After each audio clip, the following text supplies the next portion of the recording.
9ನೇ ಅಧ್ಯಾಯದ 2ನೇ ಶ್ಲೋಕ. ರಾಜವಿದ್ಯಾ ರಾಜಗುಖ್ಯಂ ಪವಿತ್ರಮಿದಮುತ್ತಮಂ ಪ್ರತ್ಯಕ್ಷಾವಗಮಂ ಧರ್ಮ್ಯಂ ಸುಸುಖಂ ಕರ್ತಮವ್ಯಯಂ. ರಾಜವಿದ್ಯಾ ರಾಜಗುಖ್ಯಂ ಪವಿತ್ರಂ ಇದಂ ಉತ್ತಮಂ ಪ್ರತ್ಯಕ್ಷ ಅವಗಮಂ ಧರ್ಮ್ಯಂ ಸುಸುಖಂ ಕರ್ತುಂ ಅವ್ಯಯಂ. ಅಂದ್ರೆ ಹಿಂದೆ ಕೃಷ್ಣ ಹೇಳಿರತಕ್ಕಂಥ ಮಾತು, ಇದಂ ತೋತೆ ಗುಖ್ಯತಮಂ ಪ್ರತ್ಯಕ್ಷ ಪ್ರವಕ್ಷ್ಯ ಮನಸೂಯವೇ. ಅತ್ಯಂತ ಗೋಪ್ಯವಾದ ವಿಚಾರಗಳನ್ನ ಅಸೂಯೆ ಮೊದಲಾದಂತ ದುರ್ಗುಣಗಳು ಇಲ್ಲದೆ ಇರತಕ್ಕಂಥ ನಿನಗೆ ನಾನು ಉಪದೇಶವನ್ನ ಮಾಡ್ತೇನೆ ಅಂತ ಹೇಳಿದ್ದ. ಅದು ಎಂಥದ್ದು ಅಂತ ಅದ್ರ ಬಗ್ಗೆ ಮತ್ತೊಂದಷ್ಟು ನಿರೂಪಣೆಯನ್ನು ಮಾಡ್ತಾ ಇದ್ದಾನೆ. ಇದಂ, ಈ ಏನು ಮುಂದೆ ಕೃಷ್ಣ ನಿರೂಪಣೆ ಮಾಡ್ತಾನೆ ಅದು ರಾಜವಿದ್ಯಾ, ಅಂದ್ರೆ ಅತ್ಯಂತ ಶ್ರೇಷ್ಠವಾದ ವಿದ್ಯೆ ಅಂತ. ರಾಜವಿದ್ಯಾ ಅಂತ ಹೇಳಿದ್ರೆ ಮುಂದೆ ನಿರೂಪಣೆ ಮಾಡತಕ್ಕಂಥದ್ದು ಅದು ಅತ್ಯಂತ ಎಲ್ಲ ವಿದ್ಯೆಗಳಿಗಿಂತಲೂ ಕೂಡ ಪ್ರಧಾನವಾದ ವಿದ್ಯೆ ಅಂತ ಅರ್ಥ. ಅನೇಕ ವಿಚಾರಗಳಿದ್ದಾವೆ ಜಗತ್ತಿನಲ್ಲಿ, ತಿಳ್ಕೊಳ್ಳಿಕ್ಕೆ ಬೇಕಾದಷ್ಟಿದೆ ಅಲ್ವಾ. ಎಲ್ಲದರ ಜ್ಞಾನ ಎಲ್ಲರಿಗೂ ಇಲ್ಲ. ಆದರೆ ಕೃಷ್ಣ ಈ ಒಂದು ಏನು 9ನೇ ಅಧ್ಯಾಯದಲ್ಲಿ, ಅದರಲ್ಲೂ ಮುಖ್ಯವಾಗಿ ಒಟ್ಟು ಭಗವದ್ಗೀತೆಯಲ್ಲಿ ಏನು ವಿಚಾರಗಳನ್ನು ನಿರೂಪಣೆ ಮಾಡ್ತಾನೋ ಅದು ತಿಳಿಯಲೇಬೇಕಾದದ್ದು. ಯಾವುದು ನಮಗೆ ಮಸ್ಟ್ ಅಂಡ್ ಶುಡ್ ತಿಳಿಲೇಬೇಕು, ಮತ್ತದು ಜೀವನಕ್ಕೆ ಅತ್ಯಂತ ಅನಿವಾರ್ಯ, ಅದರಿಂದ ನಮಗೆ ಶ್ರೇಯಸ್ಸುಂಟಾಗುತ್ತೋ ಅದು ವಿದ್ಯೆಗಳಲ್ಲೇ ಅತ್ಯಂತ ಶ್ರೇಷ್ಠವಾದದ್ದು. ಹಾಗಾಗಿ ಅಂತ ವಿದ್ಯೆಗೆ ಹೆಸರು ಬರೀ ವಿದ್ಯೆ ಅಲ್ಲ, ರಾಜವಿದ್ಯೆ.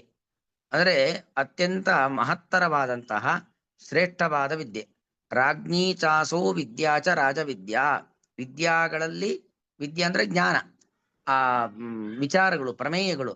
ಆ ಪ್ರಮೇಯಗಳಲ್ಲಿ ಅತ್ಯಂತ ಶ್ರೇಷ್ಠವಾದ ಪ್ರಮೇಯ, ವಿಚಾರಗಳಲ್ಲಿ ಅತ್ಯಂತ ಎತ್ತರದ ಶ್ರೇಷ್ಠವಾದ ಪ್ರಮೇಯ. ಯಾಕಂದ್ರೆ ದೇವರ ಬಗ್ಗೆ ಮತ್ತು ಜೀವಿಗಳ ಬಗ್ಗೆ, ದೇವರಿಗೂ ಜೀವಿಗಳಿಗೂ ಇರತಕ್ಕಂಥ ಅಂತರದ ಬಗ್ಗೆ, ದೇವರಿಗೂ ಜಡವಸ್ತುಗಳಿಗೂ ಇರತಕ್ಕಂಥ ಅಂತರದ ಬಗ್ಗೆ ಅದೆಲ್ಲವನ್ನು ತಿಳಿಸಿ ಕೊನೆಗೆ ದೇವರೇ ದೊಡ್ಡವನು, ದೇವರೇ ಮುಂದೆ, ದೇವರ ಹಿಂದೆ ಎಲ್ಲರೂ ಕೂಡ ಎಂಬತಕ್ಕಂಥ ವಿಚಾರವನ್ನ, ಆ ಭಗವಂತನ ಸಾಮರ್ಥ್ಯವನ್ನ, ಇದೆಲ್ಲವನ್ನು ಕೃಷ್ಣ ನಿರೂಪಣೆ ಮಾಡ್ತಾನೆ. ಹಾಗಾಗಿ ನಮಗೆ ನಮ್ಮೆಲ್ಲರ ಸೃಷ್ಟಿಕರ್ತೃ ಅಂತ ಯಾರಿದ್ದಾನೋ ಅವನ ಬಗ್ಗೆ ತಿಳಿದುಕೊಳ್ಳುವುದು ಅತ್ಯಂತ ಅವಶ್ಯಕವಾದದ್ದು, ಅತ್ಯಂತ ಅನಿವಾರ್ಯವಾದದ್ದು. ನಮ್ಮ ಸುಖ ಜೀವನಕ್ಕೆ ಅದು ಬೇಕೇ ಬೇಕು. ಹಾಗಾಗಿ ಅತ್ಯಂತ ಶ್ರೇಷ್ಠವಾದ ವಿಚಾರ ಇದಾದರಿಂದಾಗಿ ಈ ವಿದ್ಯೆಗೆ ಹೆಸರೇ ರಾಜವಿದ್ಯಾ ಅಂತ ಹೆಸರು. ಹಾಗಾಗಿ ರಾಜ್ಞೀ ಚಾಸೋ ವಿದ್ಯಾಚ ರಾಜವಿದ್ಯಾ ಅಂತ ಇಲ್ಲಿಗೆ ವಿಗ್ರಹ ವಾಕ್ಯ.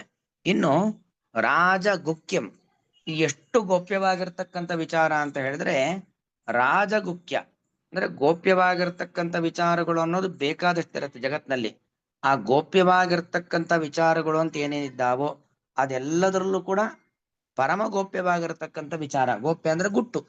ಆ ಗುಟ್ಟುಗಳಲ್ಲಿ ಅತ್ಯಂತ ದೊಡ್ಡ ಗುಟ್ಟು, ರಹಸ್ಯಗಳಲ್ಲಿ ಅತ್ಯಂತ ಶ್ರೇಷ್ಠವಾಗಿರತಕ್ಕಂಥ ರಹಸ್ಯ ರಾಜವಿದ್ಯಾ ರಾಜಗುಖ್ಯಂ ಮತ್ತು ಇದಂ ಪವಿತ್ರಂ ಉತ್ತಮಂ. ಈಗೇನು ಕೃಷ್ಣ ನಿರೂಪಣೆ ಮಾಡ್ತಾನೆ ಈ ಅಧ್ಯಾಯಗಳಲ್ಲಿ ಅದು ಪರಮ ಪವಿತ್ರವಾದದ್ದು, ಶ್ರೇಷ್ಠವಾದದ್ದು. ಜ್ಞಾನ ಯಾವತ್ತೂ ಶ್ರೇಷ್ಠವೇ, ಅದರ ಬಗ್ಗೆ ಹೇಳಲೇಬೇಕಾಗಿಲ್ಲ.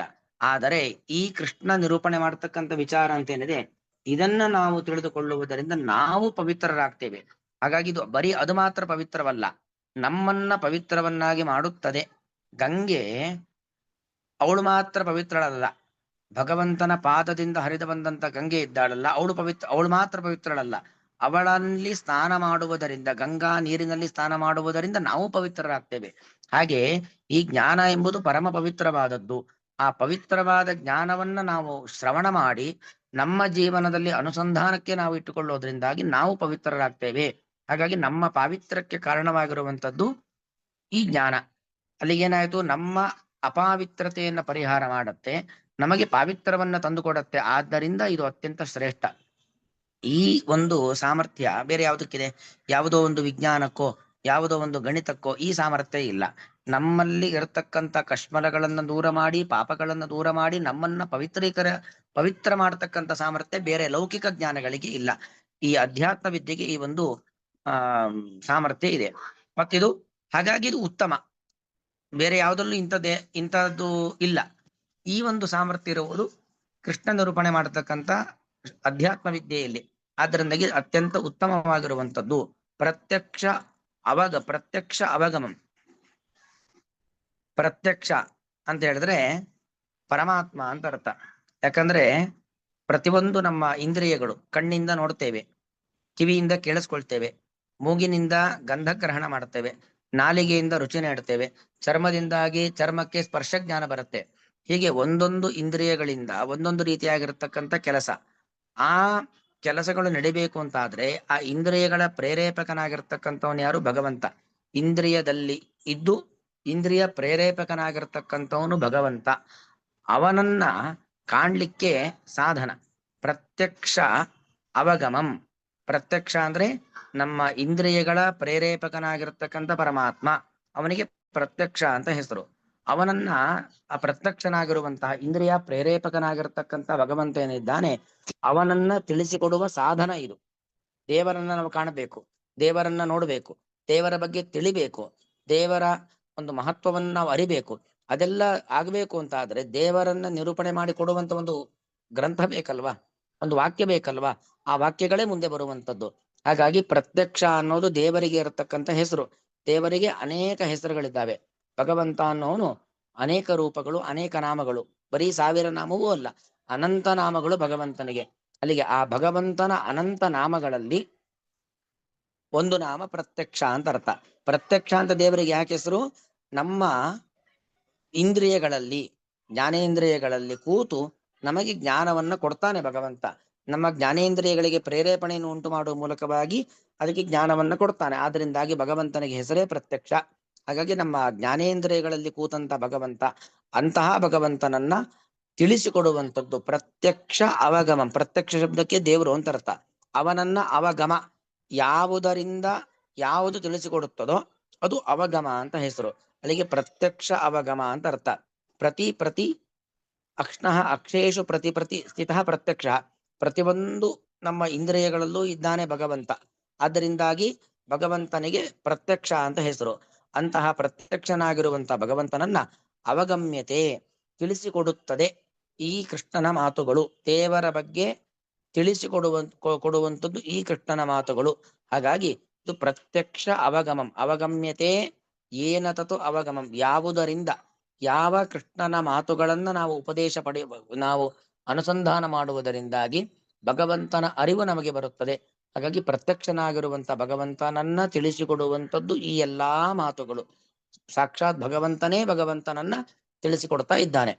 ಹಾಗಾಗಿ ಆ ಪ್ರತ್ಯಕ್ಷಾವಗಮಂ ಅನ್ನೋ ಪದ ಬಹಳ ಸರಿಯಾಗಿ ಅರ್ಥ ಮಾಡ್ಕೊಳ್ಬೇಕು. ಅದು ಸಾಮಾನ್ಯವಾಗಿ ಅರ್ಥ ಆಗೋದಿಲ್ಲ. ಪ್ರತ್ಯಕ್ಷ ಶಬ್ದಕ್ಕೆ ಭಗವಂತ ಅಂತ ಅರ್ಥ. ಪ್ರತ್ಯಕ್ಷ ಶಬ್ದಕ್ಕೆ ಭಗವಂತ ಅಂತ ಯಾಕೆ ಅರ್ಥ? ಅಕ್ಷೇಷು ಪ್ರತಿ ಸ್ಥಿತ ಇತಿ ಪ್ರತ್ಯಕ್ಷ. ಪ್ರತಿ ಒಂದು ಇಂದ್ರಿಯಗಳಲ್ಲೂ ದೇವರಿದ್ದಾನೆ, ಇದ್ದು ಇಂದ್ರಿಯಗಳನ್ನ ಪ್ರೇರೇಪಣೆ ಮಾಡ್ತಾನೆ. ಆದ್ರಿಂದಾಗಿ ಪ್ರತ್ಯಕ್ಷ ಅಂದ್ರೆ ಭಗವಂತ. ರಾಘವೇಂದ್ರ ಸ್ವಾಮಿಗಳು ರಾಯರು ನಮಗೆ ಅರ್ಥವನ್ನು ತೋರಿಸ್ಕೊಡ್ತಾರೆ. ಪ್ರತ್ಯಕ್ಷ ಶಬ್ದಕ್ಕೆ ಭಗವಂತ ಅಂತ ಅರ್ಥ. ಅಂತಹ ಭಗವಂತನನ್ನ ಅವಗಮ್ಯತೆ, ತಿಳಿಸಿಕೊಡುತ್ತದೆ ಈ ಎಲ್ಲಾ ಕೃಷ್ಣನ ಮಾತುಗಳು. ಆದ್ದರಿಂದಾಗಿ ಈ ಮುಂದೆ ಹೇಳ್ತಕ್ಕಂಥ ವಿಚಾರಗಳೆಲ್ಲವೂ ಕೂಡ ದೇವರನ್ನ ಕಾಣ್ಲಿಕ್ಕೆ ಇರುವಂತ ಸಾಧನಗಳು. ಎಲ್ಲಾ ಮಾತುಗಳು ಕೂಡ ದೇವರನ್ನ ಕಾಣ್ಲಿಕ್ಕೆ ಇರತಕ್ಕಂಥ ಸಾಧನಗಳು. ಪ್ರತ್ಯಕ್ಷಸ್ಯ ಅವಗಮಂ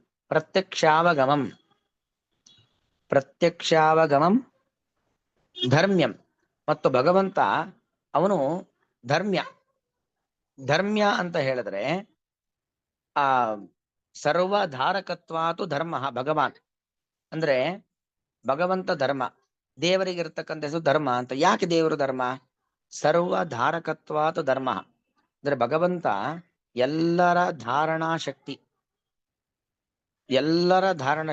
ಇಡೀ ಭೂಮಂಡಲವನ್ನ, ಸಮಸ್ತ ಬ್ರಹ್ಮಾಂಡವನ್ನ, ಎಲ್ಲಾ ಜೀವಿಗಳನ್ನ, ಜಡಗಳನ್ನ, ದೇವತೆಗಳನ್ನ, ಋಷಿಮುನಿ ಗಂಧರ್ವಗಳನ್ನ ಎಲ್ಲರನ್ನೂ ಧಾರಣೆ ಮಾಡಿದವನು ಯಾರು?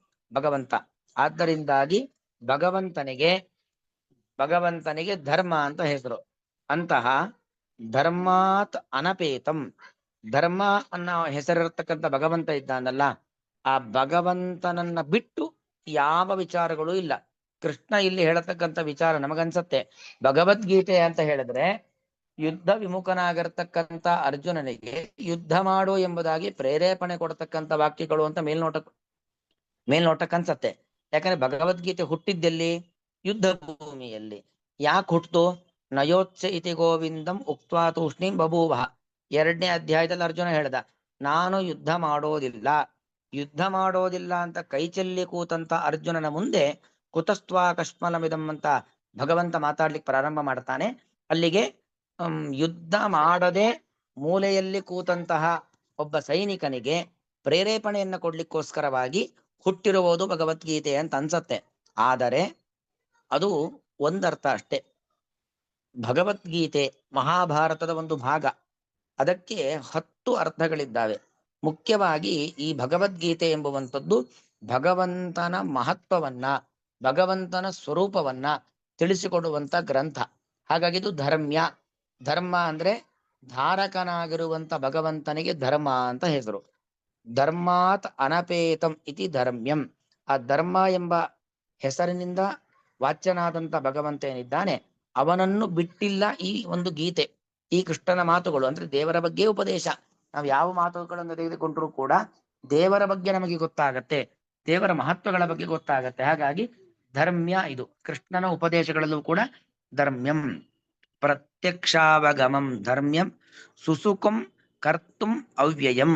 ಮತ್ತೆ ಸುಖಂ ನೋಡಿ, ಈ ಒಂದು ಶ್ಲೋಕದ್ದು ಪ್ರತಿಯೊಂದು ಪದಗಳು ಕೂಡ ನಮಗೆ ಸಾಮಾನ್ಯ ಸಂಸ್ಕೃತ ರೀತಿ ಅಂದ್ರೆ ಸುಲಭದಲ್ಲಿ ಅರ್ಥ ಆಗೋದಿಲ್ಲ. ಸರಿಯಾಗಿ ಒಂದೊಂದು ಪದಕ್ಕೂ ಕೂಡ ಕರ್ತುಂ ಸುಸುಖಂ. ಭಗವಂತ ಏನಾಗಿದ್ದಾನೆ? ಮೊದಲು ಅವ್ಯಯ. ಭಗವಂತ ಅವ್ಯಯ. ಅವ್ಯಯ ಅಂತ ಹೇಳಿದ್ರೆ ನಾಶರಹಿತನಾದವನು ಭಗವಂತ. ಭಗವಂತನಿಗೆ ನಾಶ ಇಲ್ಲ. ಭಗವಂತ ನಾಶರಹಿತನಾಗಿರ್ತಕ್ಕಂಥವನು. ಅಂತಹ ಭಗವಂತ ಏನಿದ್ದಾನೆ ಅಥವಾ ಅವ್ಯಯ, ಆ ಒಂದು ದೇವರು ಭಗವಂತ ಅವ್ಯಯ. ಇನ್ನೊಂದು ಅವ್ಯಯವಾದ ಫಲವನ್ನ ಕೊಡುವವನು ಭಗವಂತ. ಅವ್ಯಯವಾದ ಫಲ ಅಂದ್ರೆ ಯಾವುದು? ಅವ್ಯಯವಾಗಿರ್ತಕ್ಕಂಥ ಅವ್ಯಯವಾದ ಫಲ ಅಂದ್ರೆ ಮೋಕ್ಷ ಫಲ. ಬೇರೆ ಎಲ್ಲಾ ಫಲಗಳು ಕೂಡ ವ್ಯಯವಾದ ಫಲ. ಅವ್ಯಯವಾದ ಫಲ ಅಂದ್ರೆ ಮೋಕ್ಷ ಫಲ. ಆ ಅವ್ಯಯಂ ಕರ್ತುಂ, ಅವ್ಯಯವಾದ ಫಲ ಅಂತ ಏನಿದೆ ಮೋಕ್ಷ ಫಲ, ಅದನ್ನ ಕರ್ತುಂ ಅಂದ್ರೆ ಸಂಪಾದಿಸಲು ಅಂತ ಅರ್ಥ. ಮೋಕ್ಷ ಫಲವನ್ನ ಸಂಪಾದಿಸಲು ಸುಖಂ, ಅತ್ಯಂತ ಸುಲಭ. ಸರಿಯಾಗಿ ಗೀತೆಯನ್ನ ಅಧ್ಯಯನ ಮಾಡಿದ್ವಿ ಅಂತಾದ್ರೆ ಬರೀ ಅಧ್ಯಯನ ಮಾಡಿದ ಕೂಡಲೇ ಮೋಕ್ಷ ಸಿಗೋದಿಲ್ಲ. ಗೀತೆಯನ್ನ ಸರಿಯಾದ ಕ್ರಮದಲ್ಲಿ ಅಧ್ಯಯನ ಮಾಡಿ ಆ ಗೀತೋಕ್ತವಾದಂತ ವಿಚಾರಗಳನ್ನ ನಾವು ಮನನ ಮಾಡಿಕೊಂಡು ಜೀವನದಲ್ಲಿ ಅಳವಡಿಸಿಕೊಂಡ್ವಿ ಅಂತಾದ್ರೆ ಮೋಕ್ಷವನ್ನ ಪಡಲಿಕ್ಕೆ ಅವ್ಯಯಂ ಕರ್ತುಂ ಸುಸುಖಂ, ಅವ್ಯಯವಾದಂತ ಮೋಕ್ಷ, ನಾಶವೇ ಇಲ್ಲದೆ ಇರತಕ್ಕಂಥದ್ದು ಮೋಕ್ಷ. ಅಂತ ಮೋಕ್ಷವನ್ನ ಕರ್ತುಂ ಅಂದ್ರೆ ನಾವು ಪಡೆದುಕೊಳ್ಳಲು ಅಂತ ಅರ್ಥ. ಸಂಪಾದಿಸಲು, ಮೋಕ್ಷವನ್ನು ಸಂಪಾದಿಸಲು ಸುಸುಖಂ, ಅತ್ಯಂತ ಸುಲಭವಾಗಿರ್ತಕ್ಕಂಥದ್ದು ಈ ಒಂದು ಕೃಷ್ಣನ ಮಾತುಗಳು. ಹಾಗಾಗಿ ಇಂತಹ ಮಾತುಗಳನ್ನ ನಾವು ಸರಿಯಾದ ಕ್ರಮದಲ್ಲಿ ಕೇಳಬೇಕು. ಕೇಳಿಕೊಂಡು ಅಳವಡಿಸಿಕೊಂಡು ಜೀವನದಲ್ಲಿ ನಾವು ಆತ್ಮೋದ್ಧಾರವನ್ನ ಮಾಡಿಕೊಳ್ಳಬೇಕು ಅನ್ನೋ ಒಂದು ದೃಷ್ಟಿಯಿಂದಾಗಿ ಕೃಷ್ಣ ಈ ಒಂದು ಗೀತೆಯನ್ನ ಉಪದೇಶವನ್ನ ಕೊಡ್ತಾ ಇದ್ದಾನೆ. ಅನ್ವಯಾರ್ಥವನ್ನು ಹೇಳ್ತೀನಿ ನೋಡ್ಕೊಳ್ಳಿ. ಇದಂ ಅಂದ್ರೆ ಇದು ಅಂತ ಅರ್ಥ. ಇದು ಅಂದ್ರೆ ಏನು? ವಕ್ಷಮಾಣಂ, ಮುಂದೆ ಹೇಳುವಂಥದ್ದು. ನಾನೇನು ಮುಂದೆ ವಿಚಾರಗಳನ್ನು ಹೇಳ್ತೇನೆ ಈ ಒಂದು ರಾಜವಿದ್ಯಾ ರಾಜಗುಪ್ತ್ಯ ಎಂಬತಕ್ಕಂತ ಒಂದು ಯೋಗದಲ್ಲಿ ಅಧ್ಯಾಯದಲ್ಲಿ ಅದು ವಿದ್ಯೆಗಳಲ್ಲೇ ಅತ್ಯಂತ ಪ್ರಧಾನವಾದ ವಿದ್ಯೆ, ಅತ್ಯಂತ ಎತ್ತರದ್ದು, ಅತ್ಯಂತ ಶ್ರೇಷ್ಠವಾದ ವಿದ್ಯೆ, ಅತ್ಯಂತ ಹಿರಿದಾದ ಜ್ಞಾನ. ಮತ್ತು ರಾಜಗುಪ್ಯಂ, ಗುಟ್ಟ ಅಂದ್ರೆ ಗೋಪ್ಯವಾದ ವಿಚಾರಗಳಲ್ಲಿ, ರಹಸ್ಯವಾದ ವಿಚಾರಗಳಲ್ಲಿ ಅತ್ಯಂತ ರಹಸ್ಯವಾಗಿರ್ತಕ್ಕಂತಹ ವಿಚಾರ ಇದು. ಪವಿತ್ರಂ, ಪರಮ ಪವಿತ್ರವಾಗಿದ್ದು ನಮಗೆ ಪಾವಿತ್ರ್ಯವನ್ನು ಕೊಡುವಂಥದ್ದು, ನಮ್ಮಲ್ಲಿಗಿರ್ತಕ್ಕಂಥ ಕಶ್ಮಲಗಳನ್ನ ನಾಶ ಮಾಡಿ ನಮಗೆ ಪಾವಿತ್ರ್ಯವನ್ನು ಕೊಡುವಂಥದ್ದು.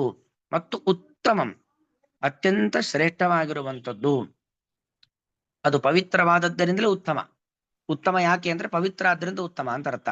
ಪ್ರತ್ಯಕ್ಷ ಅವಗಮಂ, ಪ್ರತ್ಯಕ್ಷನಾದ, ಪ್ರತ್ಯಕ್ಷ ಶಬ್ದಕ್ಕೆ ನಮ್ಮೆಲ್ಲಾ ಇಂದ್ರಿಯಗಳಲ್ಲಿ ಇದ್ದು ಇಂದ್ರಿಯಗಳ ಪ್ರೇರೇಪಕ ಶಕ್ತಿಯಾಗಿರುವಂತ ಭಗವಂತ ಪ್ರತ್ಯಕ್ಷ.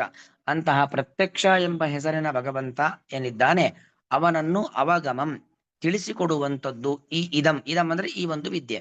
ಮತ್ತು ಧರ್ಮ್ಯಂ, ಧಾರಕ ಶಕ್ತಿಯಾದಂತ ಭಗವಂತನು ಧರ್ಮ.